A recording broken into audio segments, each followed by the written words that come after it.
prescription only medicine. সুপ্রিয় বন্ধুরা, তিতাস 97 ব্লগসের পক্ষ থেকে আপনাদেরকে আজ স্বাগতম। আজকে যে মেডিসিনটি নিয়ে রিভিউ দিব, এই মেডিসিনটির নাম হচ্ছে axim CB 250 mg।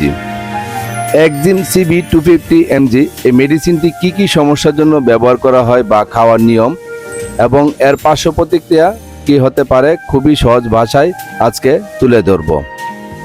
axim CB এই মেডিসিনটি এরোস্টো ফার্মা মার্কেটিং করে থাকে। এর জেনেরিক নেম হচ্ছে সেফোরক্সিম 250 mg প্লাস ক্লাবনিক অ্যাসিড 62.5 mg।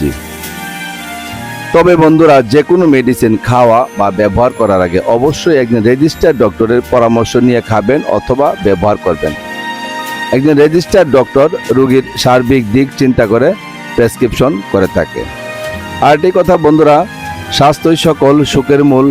স্বাস্থ্যের প্রতি অবশ্যই খেয়াল রাখবেন। আপনি যদি স্বাস্থ্য সচেতন হয়ে থাকেন তাহলে আমার এই চ্যানেলটি সাবস্ক্রাইব করে রাখতে পারেন, কারণ এখানে প্রতিনিয়তই নতুন নতুন মেডিসিন নিয়ে রিভিউ দেওয়া হয়। axim CB 250 mg প্রতিটি ট্যাবলেটের মূল্য বর্তমান রেট 35 টাকা। axim CB এই মেডিসিনটি কি কি সমস্যার জন্য ডক্টর সাধারণত প্রেসক্রিপশন করে থাকে সহজ ভাষায় আলোচনা করার চেষ্টা করব। টনসিলের সমস্যা, নিউমোনিয়া, প্রস্রাবের ইনফেকশন, গোনোরিয়া সংক্রমণ, মধ্যকর্ণের প্রদাহ, ফেরিনজাইটিস অর্থাৎ নাক কান গলা, জ্বর উঠলে, তাছাড়া বিভিন্ন স্কিন ইনফেকশনের জন্য axim CB 250 mg এই মেডিসিনটি ডক্টর প্রেসক্রিপশন করে থাকে। মাত্রা ও সেবন বিধি, কোন কোন রোগের জন্য কোন কোন ধরনের বা কিভাবে কতদিন খেতে হবে। টনসিলের সমস্যার জন্য একটি করে দিনে দুবেলা, সকালে এবং একটি রাত্রে 12 ঘন্টা পর 5 দিন থেকে 10 দিন। ব্রঙ্কাইটিসের জন্য সাধারণত 5 দিন থেকে 10 দিন দুবেলায় 12 ঘন্টা পর পর সেবন করতে হবে।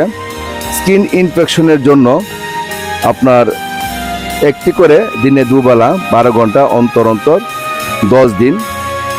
প্রস্রাব ইনফেকশনের জন্য 250 mg দিনে একটি করে দুবেলা 7 দিন থেকে 10 দিন।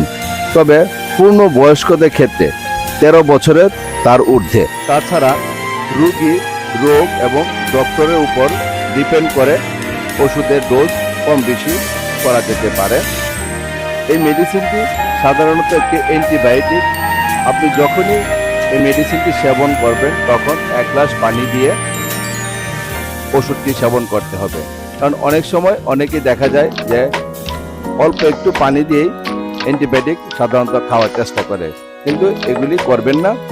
আর যখনই অ্যান্টিবায়োটিক ডক্টর প্রেসক্রিপশন করবে তখন সম্পূর্ণ ডোজ কমপ্লিট করবে। পার্শ্ব প্রতিক্রিয়া, সাধারণত সেফোরক্সিম প্লাস ক্লাবনিক অ্যাসিড সুসহনীয়।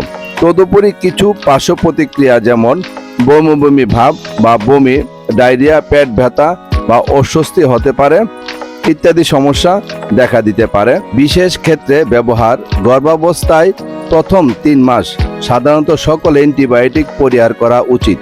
তদুপরি মূত্রতন্ত্র ও অন্যান্য সংক্রমণের ক্ষেত্রে গর্ভাবস্থার শেষ দিকে নিরাপদভাবে সেফোরক্সিম প্লাস ক্লাবনিক অ্যাসিড ব্যবহার করা যেতে পারে। স্তন্যদানকালে সেফোরক্সিম প্লাস ক্লাবনিক অ্যাসিড মাতৃদুগ্ধের সাথে স্বল্প পরিমাণে নিঃসরিত হয়। তদুপরি শিশুর দেহে সংবেদনশীলতার সম্ভাব্যতার কথা মনে রাখা উচিত। বন্ধুরা, স্বাস্থ্যই সকল সুখের মূল।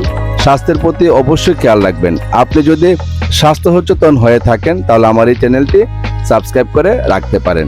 আর যদি ভিডিওটি ভালো লেগে থাকে তাহলে প্লিজ একটি লাইক দিবেন।